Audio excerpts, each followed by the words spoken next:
I'm just reading my notes and I'm wondering whether what I'm about to say makes me a bit shallow, a bit flighty. I don't know, perhaps I am. But I'm afraid I am one of those people where the best holiday I've ever been on is the holiday I've just been on, and the best book I've ever read is the one I read last week, and the best Bible verse in the whole Bible is the one that's in front of me at the moment. So that is me. I'm sorry about that. And so that just gives me an excuse to go back to that stupendous Romans 12 verse 2 that we've been looking at over these last few weeks. It is the most extraordinary verse. Romans 12 verse 2, then you will be able to test and approve what God's will is, his good, pleasing and perfect will. Christian, God wills for you. God has in mind for you a good life, a life that brings pleasure, a life that is perfect for you. Isn't that mind-blowing? Even if your life feels very imperfect, no, through all the things that happen around you and within you, he is causing for you the perfect life to happen.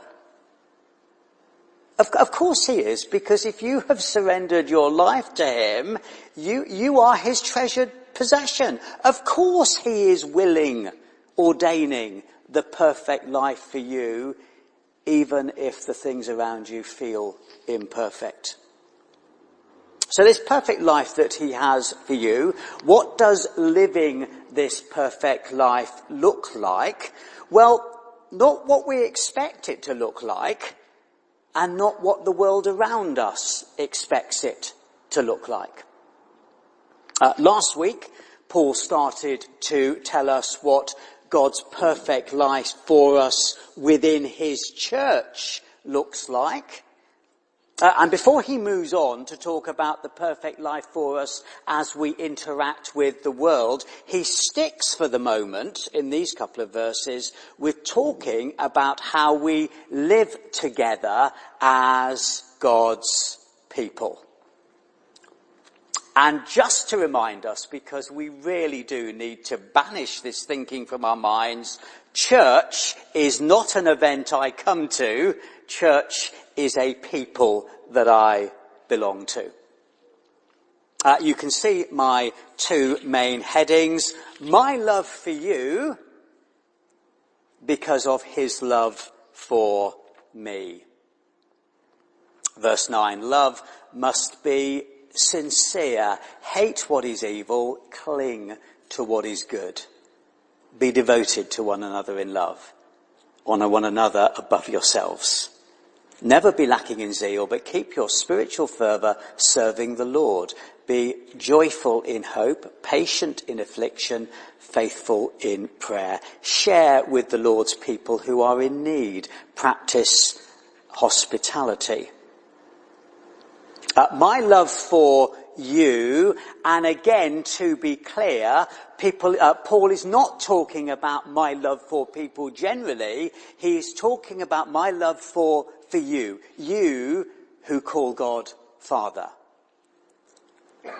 My love for you, our love for each other, your love for Alfred, who sits on the other side of the church, your love for Betty, who comes to the 10:30 service, your love for Charlie, who is increasingly drifting away from us, your love for Daphne, who, you didn't even know that was her name. What does your love for them look like? I'm summarising Paul's words. What does your love for them look like? Real, not pretend. Tough, not blind. Devoted, not self-seeking. Persevering, not impatient. Generous, not token. And maybe already you're thinking to yourself, well, actually, Paul, you're stating the obvious here. Sean, you're stating the obvious. And if you are thinking that, well, that's good, isn't it? Because already you are thinking verses 1 and 2. You are thinking in a way that is different from the pattern of the world around us. Already you are having your mind transformed if you're sitting there thinking, yes, I know this. My love for you, real, not pretend, tough, not blind. Verse 9, love must be sincere. Hate what is evil, cling to what is good. Love must be sincere, genuine, real, not superficial, not cursory, not temporary, not casual, not two-faced, not insincere, not just smiley to someone's face, but behind their back. Do I love you? Well, I don't hate you. I don't feel ill towards you. I have warm feelings towards you. I maybe even quite like you. Well, that's probably a good start. But do I love you sincerely? Paul immediately says something that seems slightly disconnected. Love must be sincere. Hate what is evil, cling to what is good. Why are love and hate in the same sentence? Why is me hating evil connected to me loving you?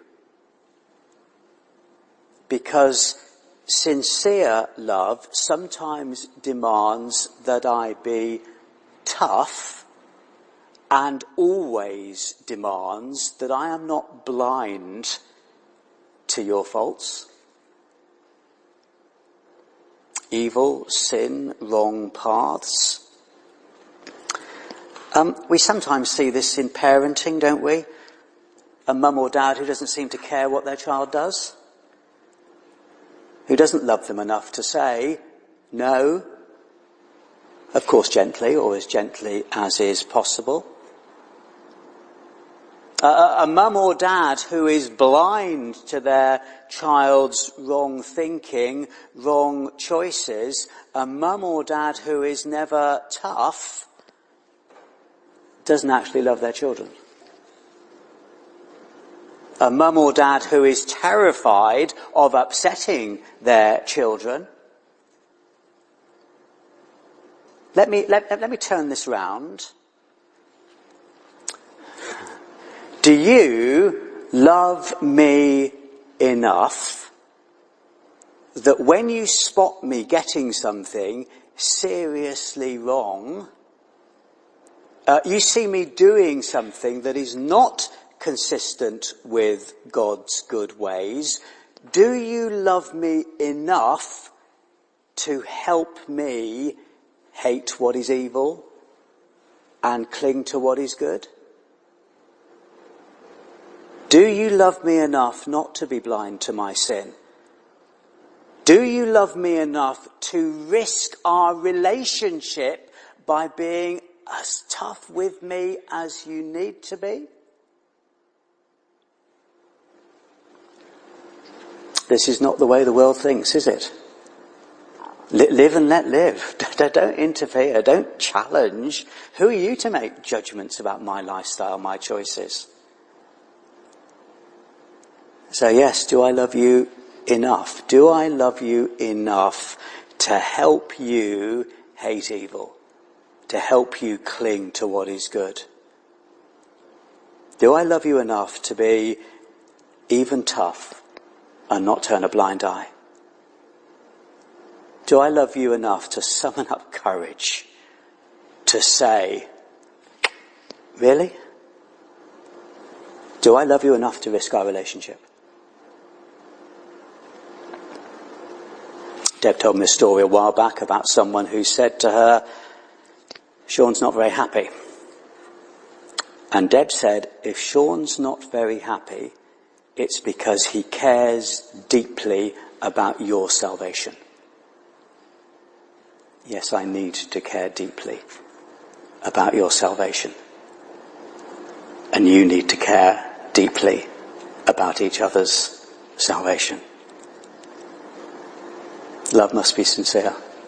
Hate what is evil. Cling to what is good. Secondly, devoted, not self-seeking. Verse 10, be devoted to one another in love. Honour one another above yourselves. We know people who are, and it puts a smile on our face, doesn't it? We know people who are devoted to their garden, their sport, their grandchildren. They're devoted, they're dedicated, they're crazy about. Crazy about.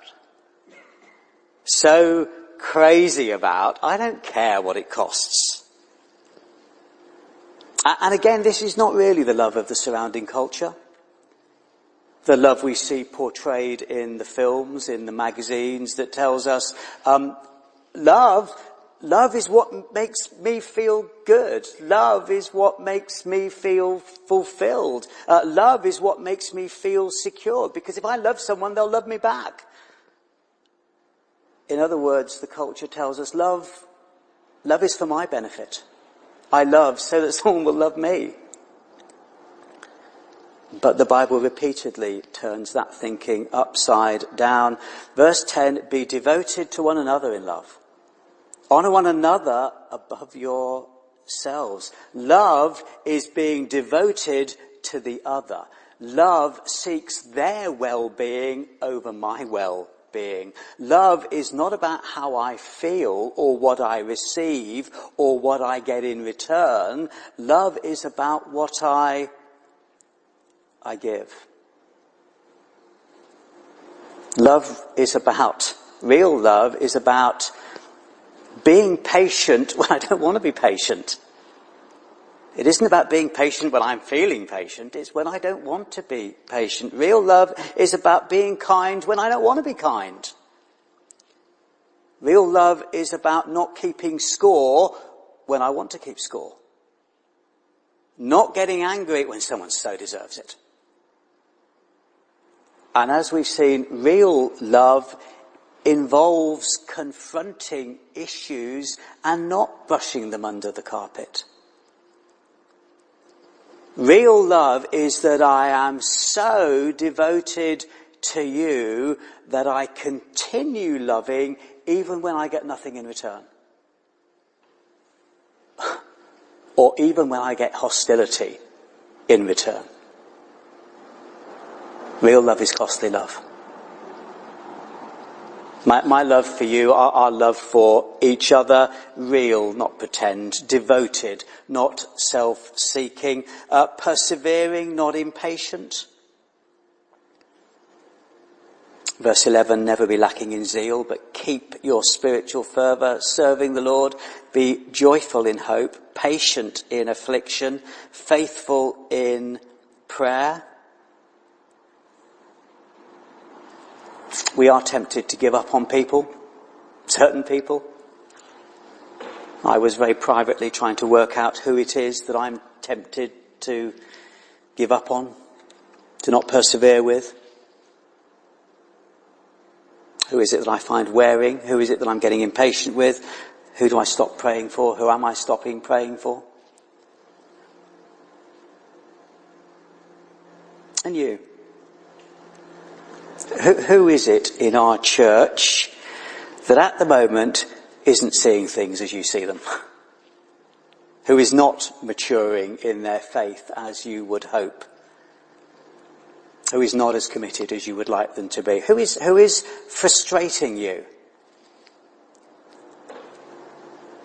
And I hope you don't think that what I'm going to say next is unexpected, but I think if your answer to those questions is, well, no one, I think that's more worrying. Because if I love someone enough to care about their Christian life, to care about their maturity, if I love someone enough that I'm praying for them already, if I love someone enough to have these negative emotions, isn't that a great start? If I never struggle to love someone sincerely, that almost certainly means I don't love them. Having to persevere with someone, feeling my rising impatience, I think that's a sign that I care for them. If I couldn't give a stuff, that wasn't in my script. And resisting the urge to give up on someone, growing in patience of each other, that's sincere love, isn't it? Because no one's easy to love all the time. And the fact of the matter is, we don't know at all, really, completely, what's going on in each other's lives. We don't know the burdens that each one of us is carrying, sometimes very painful burdens from long ago. We don't really know each other's struggles and temptations accurately. And we don't know the Lord's timescale in addressing some of the things that should not be in each other's lives. My love for you, our love for each other, real, not pretend, devoted, not self-seeking, persevering, not impatient. And that final sentence of this paragraph, verse 13, share with the Lord's people who are in need. Practice hospitality, or as I have put it here, generous, not token. There are countless ways that we seek to encourage one another, and I will be absolutely the first to say that words are important. Words are vital, preferably face-to-face words. But often words aren't enough. Loving one another indeed, loving one another practically, helping with each other's practical needs. It seems quite a long time ago now when Sarah and I had that first bout of COVID and the version that made us a bit ill, and we were helpless. We didn't feel helpless. We were helpless, and we felt isolated, and we felt frightened, and we felt loved by you guys like never before.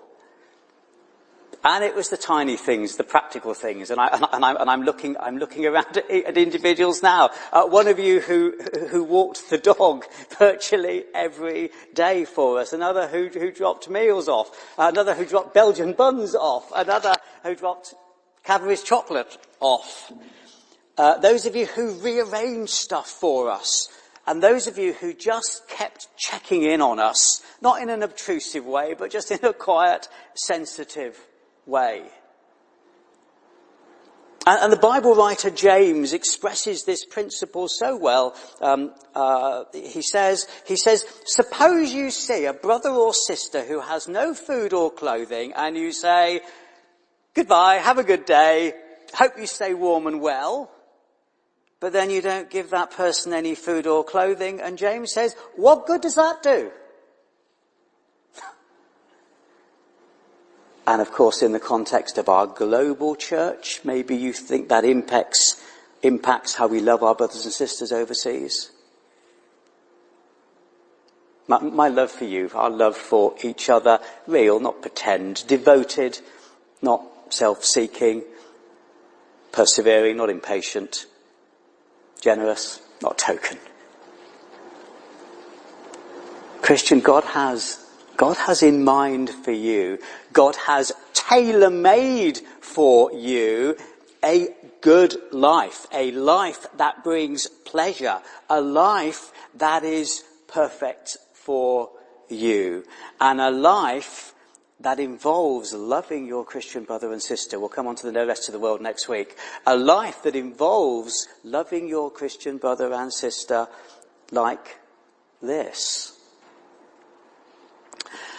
And it's perhaps at this point you do start to think, but who can live like this? Who can do this? Who can love like this? I'm not loving like this. Some days I don't even want to live like this. Who can live like this? Who ever lived like this? Well, we're in Romans 12, but if you look back and reread Romans 1 to 11, you will be reminded of the fact that there was one man who lived like this, who loved like this, and his name was Jesus. That's why Romans 12:1, Paul starts by saying, therefore I urge you, brothers and sisters, in view of God's mercy, in view of Jesus. Paul is saying, therefore I urge you, strong word, therefore I urge you, brothers and sisters, in view of God's mercy, in view of him sending Jesus to love you like this, stop conforming to the world's minimalistic view of love. Allow your minds to be transformed so as to love like Jesus. My first heading, my love for you, but my second heading, because of his love for me. How has Jesus loved me?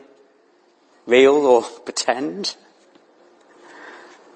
He died so that I don't have to. He died the death I deserve to die. That's not superficial love. That's not shallow love. That's not pretend love. I'm squirming as I'm reading those words. Of course it's not. Tough love, not blind love. Yes, he understands my sin. Yes, he forgives my sin, but he's not blind to it, and he doesn't say my sin doesn't matter. Yes, he's paid for it, but he's intent on changing me. He's intent on weaning me off sin. Devoted, not self-seeking. If you leave heaven for a cross for someone, yeah, that comes within the devoted category, doesn't it? Jesus would rather die than harm come to you. Persevering, not impatient. Is Jesus patient or impatient with you? Well, I know he is very patient with me. God has in mind for you, God has tailor-made for you a good life, a life that brings pleasure, a life that is perfect for you. What does that life look like in his church? What does that life look like in our bit of his church? My love for you, your love for me, your love for each other. Real, not pretend. Tough, not blind. Devoted, not self-seeking. Persevering, not impatient. Generous, not token. This business of loving, in what aspect of loving do I need the Lord to change me, to transform me? And with whom do I need the Lord to change me, transform me? My love for you, your love for each other, because of his love for me, because of his love for you.